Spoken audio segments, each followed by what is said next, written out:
Hello everyone, it's me Maimoona AIwali. I am a student at Rehan College, Korangi Campus and teacher training bootcamp. So today I'm talking to ChatGPT, so let's go. Hey, Hello. hey, I'm right here and ready to help. What's on your mind or what do you need today? Now today I'm discuss about how to identify and avoid toxins positively. Absolutely. That's a really important topic. So, toxic positivity is basically when people focus only on positive vibes and they dismiss or minimize real feelings. We can talk about how to spot it, like if someone says, just stay positive every time you share struggle, and how to respond in a way that's supportive but still real. Where would you like to start? What is toxins positively in simple word? Yeah, of course. So, toxic positivity is when someone always pushes you to be happy or look on the bright side, even when you're feeling sad, angry, or stressed. Basically, it ignores real emotions and can make you feel worse because you're not being heard. Okay, so my next question is how is toxins positively different from health positively? That's a great question. So, healthy positivity is more balanced. It acknowledges your real feelings first, like, I see you're having a tough time, and that's okay. But then it also encourages hope or practical steps forward. So, it's about staying real while still seeing the possibilities. Why do people sometimes use toxins positively without realizing it? Yeah, absolutely. A lot of times people do it with good intentions. They just want to make you feel better, so they jump to saying things like, look on the bright side, or it could be worse. But they might not realize that it dismisses your real emotions in the moment. Okay, so my next question is can toxins positively be harmful to mental health? How? Yeah, it really can be. When your feelings get dismissed or you feel pressured to always be positive, it can lead to things like shame, isolation, or even worse, anxiety. So being able to recognize it and create space for real emotions is super important.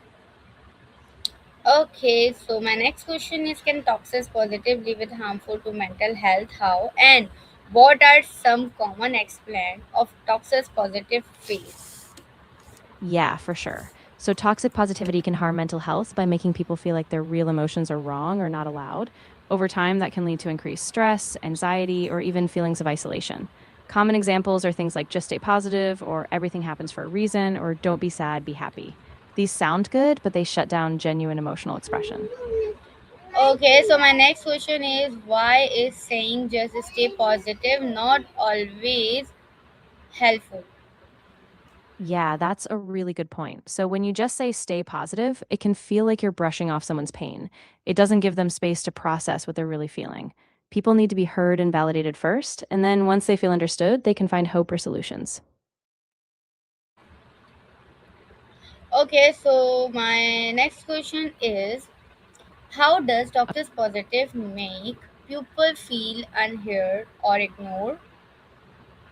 Yeah, so when people constantly hear things like, don't worry, just be happy, it can feel like their real struggles are being ignored. They might feel like their emotions don't matter or that they're weak for feeling them. Over time, that lack of being heard can really make them feel isolated or even worse in their mental health. Can toxins positively affect friendship and relationship? Yeah, definitely. If one person keeps pushing everything to be positive and never really listens, the other person might feel disconnected or like they can't be real with them. That can create a distance, so those relationships can become less trusting or more surface level. Okay, so my next question is how does ignoring emotional increase stress and anxiety? Yeah, so when we ignore our emotions, they don't just go away, they kind of build up inside. And that pressure can cause more stress because you're constantly pushing down what you feel. Eventually, it can lead to anxiety because your brain keeps trying to process those unmet feelings. How does can toxins positively affect friendship and relationship? Yes, absolutely. When one person is always dismissing deeper emotions with just a stay positive approach, it can make the other person feel unheard or even misunderstood. Over time, that lack of emotional depth can really weaken trust and intimacy in a friendship or relationship. What signs show that someone is using toxins positively? Please give me the long answer.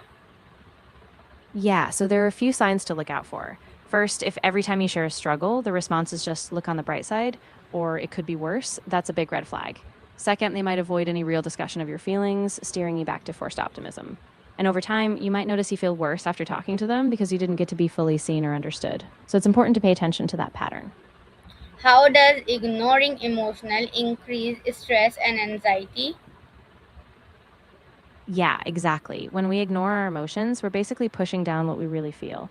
And that doesn't make those feelings disappear. Instead, they just build up, which makes stress and anxiety worse. Over time, that can make you feel even more overwhelmed or even less able to cope with other challenges. Can toxic positively stop people from healing emotionally? Yeah, it really can. When people feel like they have to hide or skip over their emotions, they don't get the chance to process them fully. Healing often happens when we acknowledge how we feel, work through it, and feel supported. So, toxic positivity can really get in the way of that. How can social media promote toxic positivity? Yeah, social media can be a big amplifier. Everyone's posting these highlight reels, like, look how perfect my life is, and it can create this pressure to always seem happy or successful. So people might downplay real struggles, and that keeps the cycle of toxic positivity going because it looks like everyone else is just fine. What are hell? How can active listening help avoid toxic people? Yeah, that's a really good approach. So, active listening means you give someone your full attention, you acknowledge their feelings, and you ask questions to understand them better. By doing that, you show them that their emotions are valid and it creates a safe space where they can open up. So, you avoid just jumping to force positivity. Okay, so my next question is what why it is okay to feel sad, angry or sometimes. Yeah, that's really important to remember. Emotions are just signals, they're part of being human. Feeling sad or angry doesn't mean something is wrong with you, it just means you're processing life in an honest way. And when we allow those feelings, we actually make space to heal and move forward. How can we support someone without forcing positivity? Yeah, so you can start by really listening, just being present, letting them express themselves without judgment. You can say things like, I see you're having a tough time and I'm here for you, or ask them what they need, whether it's just a safe space to talk or some kind of practical support. What role does empathy play in avoiding toxic positively? Yeah, empathy is huge. When you approach someone with empathy, you're really trying to understand their experience without rushing to fix it or deny it. That way, they feel seen, validated, and not pressured to jump straight to being positive. So, empathy really creates that space for real emotional processing. How can we balance hope with honesty about feeling? Yeah, that's a really good balance to strike. You can start by acknowledging the tough feelings first, like, I know this is really hard and I'm here with you. Then, once they feel heard, you can gently introduce hope, like, and I also believe that things can get better step by step. It's all about Okay, honoring. why should say when someone share a painful experience? Yeah, that's really important. When someone shares a painful experience, the best thing you can do is listen and validate them. Let them know you see their pain, that it matters, and that they're not alone. That creates a sense of safety and trust, which is really what they need in that moment.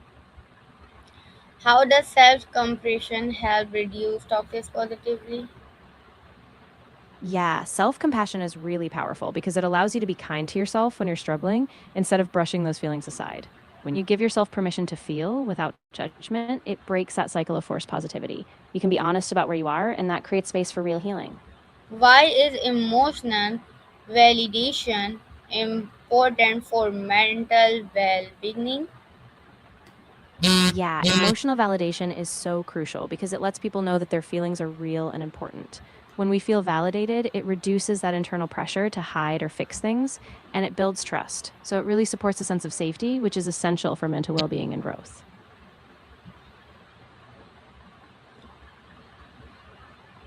Okay, so my next question is what is one habit you can change to avoid toxic positivity in your life? Yeah, one really helpful habit is to pause before offering advice or even a positive spin. Instead, just take a second to ask, how are you really feeling? And sit with them in that emotion. That simple pause can help you stay grounded in empathy instead of defaulting to a quick positive fix. Okay, so how can we practice emotional awareness daily? Yeah, a great way is to set aside a few minutes each day to check in with yourself. Just ask, what am I feeling right now? You can even journal or name the emotions as they come up. And when you do that regularly, you become more aware of your inner world so you can respond with more compassion toward yourself. Okay, thank you so much, ChatGPT, for this information and Allah Hafiz. You're very welcome.